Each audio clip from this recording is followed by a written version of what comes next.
diberkati Tuhan. Dalam pembacaan ini saya bagi 3 hal, 3 poin penting. Yang pertama, dasar dari sebuah pelayanan. Yang kedua, tantangan dalam sebuah pelayanan. Dan yang ketiga, bagaimana kita melayani dengan benar. Saya tidak akan lama-lama.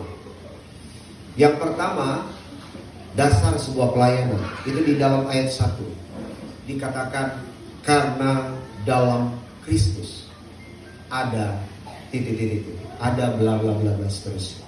Karena di dalam Kristus. Inilah sebuah fondasi dasar dari segala sesuatu yang mau kita kerjakan. Dalam semua pelayanan penata-layanan yang dipercayakan bagi setiap kita, dasarnya hanya satu, karena di dalam Kristus. Kalau di luar Kristus, itu bukan pelayanan. Itu hanya hiburan.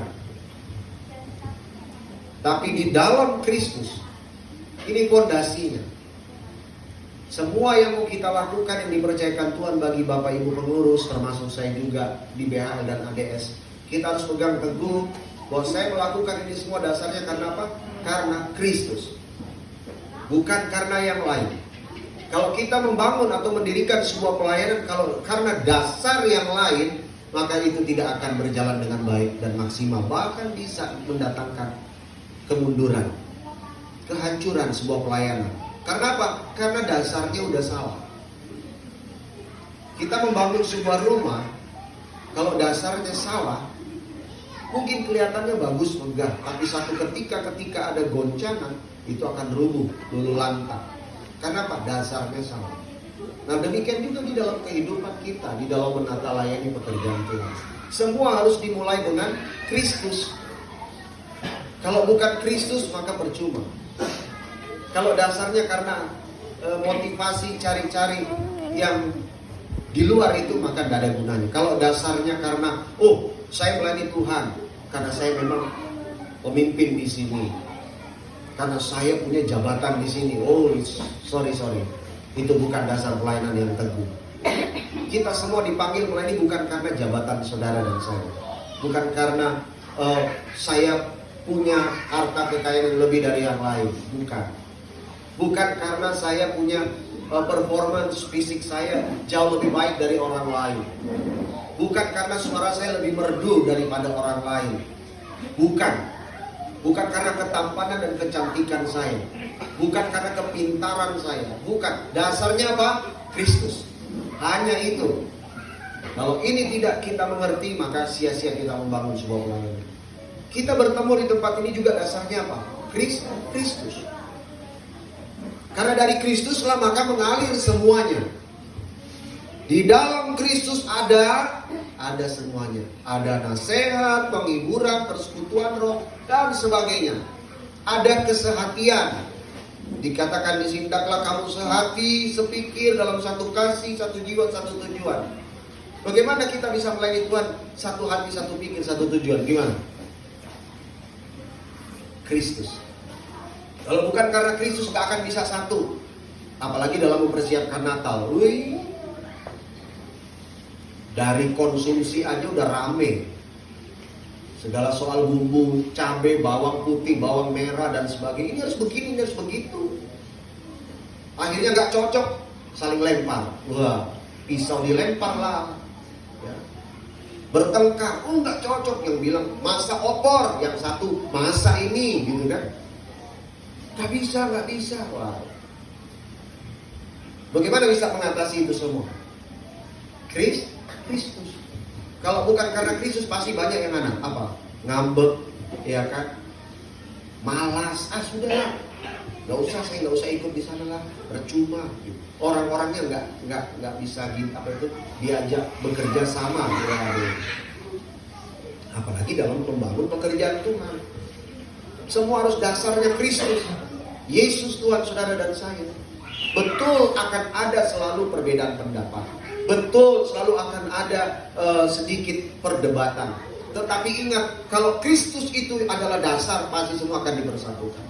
Pasti bisa sehati, sepikir, setujuan. Amin. Itu dulu yang harus kita pegang. Dasar pelayanan itu Kristus. Ya. mempersiapkan nanti Natal, BHL, ADS, apalagi ada yang macam-macam, apa itu? Gebiar-gebiar, bukan gebiar BCA aja rupanya, BNI, gebiar Natal di sini. Sampai ada safari Ramadan, safari ya? Safari Natal, saya pun tak tahu gimana itu safarinya. Dan sebagainya. Aduh. Bagaimana bisa itu semua terlaksana? ADS sudah siap, unisono, sono sini, udah siap. BHL laksanakan tanggal 4. Tanggal 3 ya, hari Sabtu. Nggak tahu pesertanya ada nggak gitu. Nggak ngerti. Ada cerdas cermat, unisono, apalagi. Ya, gitulah. Ya, kita nggak tahu bagaimana nanti. Tapi yang pasti bagaimana kita sebagai pengurus, sebagai panitia, ya ambil bagian di sana. Kalau bukan karena Kristus, saya bilang, aduh sudahlah, bikin capek aja. Ya, betul nggak? Udahlah, nggak usah bohong-bohong lah. Saudara dikasih Tuhan, itu yang pertama. Dasar sebuah pelayanan Kristus. Kalau Kristus, maka pasti semua kita akan terus setia, komitmen. Dan saya bersyukur melihat Bapak Ibu Saudara semua tetap setia, tetap komitmen. Walaupun memang banyak sekali pergumulan, tetapi karena Kristus itulah tujuan kita. Goal dari semua pelayanan apa? Kristus dipermuliakan. Yang kedua, tantangan sebuah pelayanan. Ada tantangannya saudara. Nah ini dia. Ayat 3 dan 4. Dengan tidak mencari kepentingan sendiri atau pujian yang sia-sia. Mencari kepentingan sendiri. Nah, ini dia saudara. Motivasinya keliru. Kalau kita mau melayani Tuhan, kalau dasarnya hanya karena supaya ingin dipuji, ingin supaya kita dilihat sama pimpinan, setiap kali itu cepat-cepat aja naikkan jabatannya. Wah, jangan. Peninggian itu datang dari Tuhan. Ya. Lebih baik kita berkenan di hati Tuhan daripada di hati sama kita. Di hati Tuhan itu lebih berkenan. Ada orang tantangan dalam pelayanan itu seperti ini. Mencari kepentingan sendiri, puji-pujian yang sia-sia, artinya ingin yang paling menonjol, ingin yang paling didengar, dia yang merasa diri yang paling bagus, paling hebat, pendapatnya, pandangannya. Orang lain nggak dianggap maksudnya. Nah ini nggak boleh terjadi. Tantangan dalam sebuah pelayanan selalu seperti ini. Karena merasa diri paling bagus, merasa diri paling hebat, merasa diri yang paling wah. Kalau tanpa dirinya semua tidak akan jalan, itu kata dia. Kalau bukan karena saya, maka pelayanan di ADS ini gak akan jalan. Kalau bukan karena saya, mana mungkin gereja ini bisa dibangun kayak begini. Kalau bukan karena saya, gak mungkin Natal bisa jalan dengan baik. Kalau bukan karena saya, semua karena saya. Ini masalah. Ada egosentris di situ. Mementingkan diri sendiri. Bagaimana cara melawan ini? Masing-masing harus rendah hati, merendahkan hatinya. Hendaklah dengan rendah hati yang seorang menganggap yang lain lebih utama dari dirinya sendiri. Tuh, tapi bukan berarti begini. Kalau misalnya kita menganggap orang lain lebih utama, ya sudah saya diam-diam aja, kamu aja. Ya nggak begitu juga. Bukan seperti itu yang dimaksud. Artinya begini Bapak Ibu, kalau misalnya kita dalam satu rapat, pertemuan, taruhlah Natal, sudah banyak pendapat masukan begini-begini, tiba-tiba disepakati pendapat si A, Ibu A yang diikutin, masaknya misalnya masak ini, masak apa?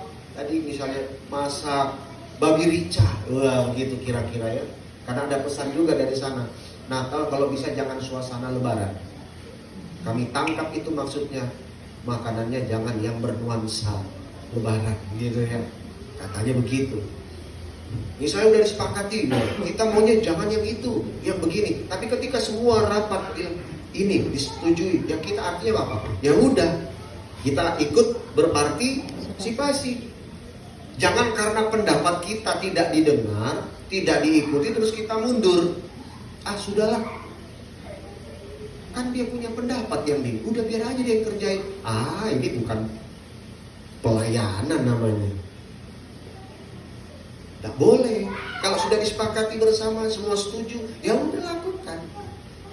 Apa sih yang dibikin susah, ya kan? Gak usah susah-susah mikir.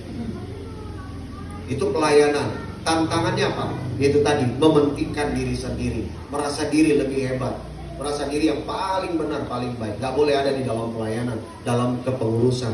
Gak boleh. Semua harus merasa rendah hati.